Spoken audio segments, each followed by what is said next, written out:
How to create story highlight on Instagram. Hello everyone, welcome back to our channel and today we are back again with a new video. So without any delay, let's get into it.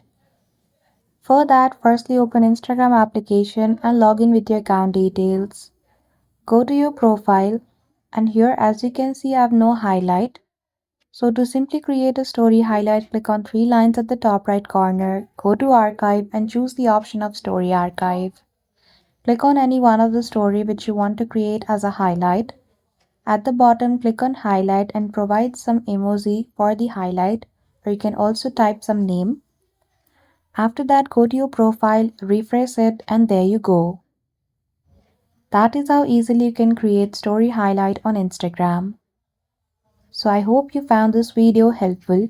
If you did, don't forget to give it a thumbs up and subscribe to our channel for such tutorial. Thank you for watching till the end.